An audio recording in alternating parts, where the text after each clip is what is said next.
amigas e amigos da TV Itaperá. Hoje, terça-feira, dia 2 de fevereiro. Como toda terça-feira, o nosso encontro aqui na TV Itaperá para falarmos sobre medicina e saúde. Hoje a minha conversa com você vai ser a respeito daquilo que normalmente a população chama de viroses. Quando a pessoa apresenta vômitos, diarreia, febre, cólica. Mas, na verdade, não são apenas os vírus que causam esse quadro. Nós temos também outros tipos de micróbios que podem causar essas manifestações. Nós temos bactérias que podem causar, nós temos vermes que podem causar esses sintomas. Enfim, tudo isso aí está relacionado com a higiene e os cuidados que nós temos que ter. Os cuidados que nós temos que ter são os cuidados gerais, tá? Veja bem, a gente precisa tomar cuidado com qualquer alimento suspeito que a gente for consumir. Muitas vezes, nós temos em casa lá um feijão, e uma quantia até considerável, mas que você nota que o sabor não está muito original. Então, gente, para evitar problema, é preferível você perder todo esse feijão, você descartar todo esse feijão ou qualquer outro alimento, do que você consumir correndo o risco de você ter contraído micróbio e ter causado todo o transtorno da febre, da cólica, do vômito e da diarreia. Outro elemento importante, a nossa água. A água, você tem que filtrar a água, tá certo? Se você não tem filtro, você precisa ferver a água. E depois que ferver essa água, você vai ter que transportar essa água fervida de uma vasilha para outra, para que essa água faça mais borbulhas, façam aquelas bolhas para oxigenar, porque quando você ferve a água, você perde o oxigênio e com isso você deixa a água pesada. Então, a água fervida, depois de fervida, você tem que, digamos assim, bater, de uma vasilha na outra, para que essa água borbulhe e volte ao sabor adequado. Tá? Mas a qualidade da água é fundamental. Por quê? Porque é algo que a família toda consome e é uma das maiores causas de vômito e diarreia, febre e cólica abdominal. Mas o que nós temos notado no pronto-socorro, principalmente em crianças, é um aumento de casos desse tipo. E uma das causas disso aí, minha gente, é o fato da população em geral ter baixado a guarda de todos aqueles cuidados quando nós iniciamos essa pandemia. Por quê? Porque os vírus, qualquer vírus, ele é transmitido, através do contato, de superfícies contaminadas com a pessoa.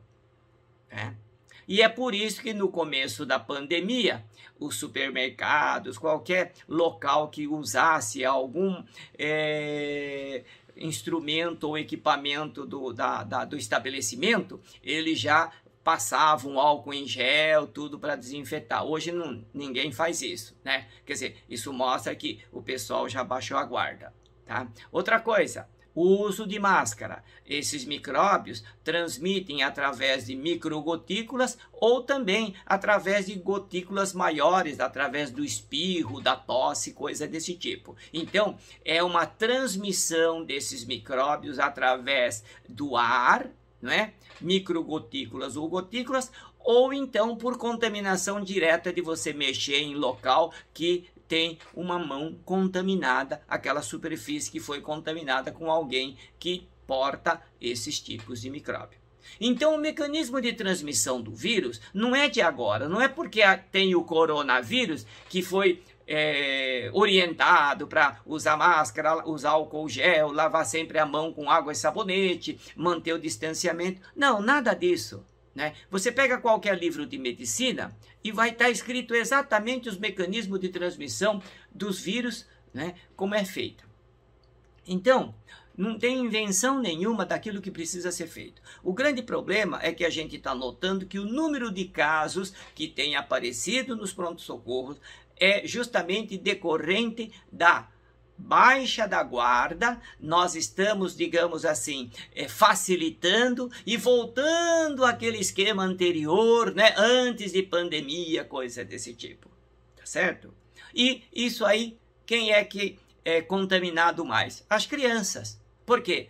Porque são as crianças que são mais sensíveis a esses micróbios. Se as crianças são menos sensíveis ao coronavírus, são mais os adultos, os idosos que são mais sensíveis. No caso desses vírus, não é, que atacam o trato gastrointestinal, as crianças são as mais sensíveis. E é por isso que repercute nisso aí. E é por isso que o maior número de crianças tem procurado o pronto-socorro. Aí tem que tomar soro, tem que hidratar, com o risco de ter uma piora e uma série de consequências. Mas isto é o retrato que nós estamos não levando a sério todo aquele esquema de higiene que todo mundo estava fazendo e que já era fazer antes de coronavírus, antes de qualquer vírus. Isso aí é uma coisa que tínhamos que estar fazendo bem antes do coronavírus.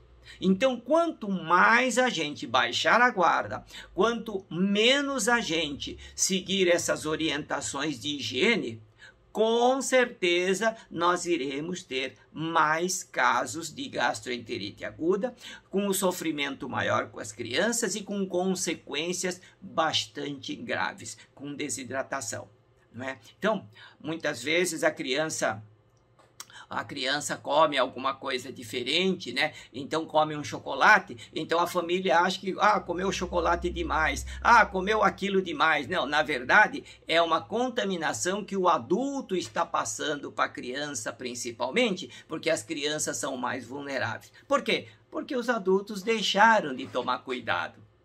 Tá certo? Os adultos, né? Parece que já acabou tudo isso aí e a repercussão está aí, né, nesses casos de gastroenterite aguda. Então, o que eu quero deixar aqui, né, registrado, né, é um alerta. Nós precisamos, independente de coronavírus, independente do H1N1, que é o vírus da influenza, que logo no mês na estação do ano do outono, logo estará aí batendo a porta de todas as casas, né? Porque esses vírus têm predileção maior no inverno, tá? Mas, independente disso, nós temos que lavar as mãos com água e sabonete. Se não tiver álcool gel, isso independente de coronavírus. Manter o distanciamento entre as pessoas. Quem puder fazer o isolamento, faça o isolamento. E cuidado com a água que consome, cuidado com os alimentos que consome. Evitem alimentos suspeitos. Evitem comprar, tá certo? Alimentos que precisam de uma refrigeração e quando vocês compram, vocês olhem na embalagem. Se vocês notarem que aquela embalagem não está bem, está um pouquinho estufada, tudo, é melhor evitar de levar para casa. Por quê? Porque certamente dentro de algumas horas, ou depois de 24 horas, ou depois de 48 horas, porque não é imediata, pode variar de algumas horas até 48 horas, as manifestações de febre, vômito, dor de barriga e diarreia, né? Então, nós precisamos fazer com que a população continue tomando todos esses cuidados inerentes ao coronavírus, porque nós ainda estamos na pandemia desse coronavírus, né? Tomando todos os cuidados necessários na nossa casa. Tá certo? Independente do comércio que precisa estar aberto, independente do trabalho de cada um, dentro de casa, nós temos a obrigação de tomar muito cuidado quanto à água, quanto aos alimentos que a gente vai dar para as pessoas, principalmente em relação às crianças, e manter o máximo de higiene possível, evitando-se com isso aqueles dissabores que todos conhecem quando a pessoa está com vômito e diarreia. Então esse é o nosso alerta, né, para esse verão, tá certo? Gostaríamos que vocês compartilhassem com outras pessoas para que pudessem, né, lembrá-los de que o cuidado ainda com o coronavírus é necessário. Como baixamos a guarda, nós já estamos tendo a repercussão, principalmente na idade das crianças, que são as crianças as mais vulneráveis pelas ações desses vírus que causam desses distúrbios gastrointestinais. Correto? Muito obrigado, compartilhem então e até o nosso próximo programa. Até lá!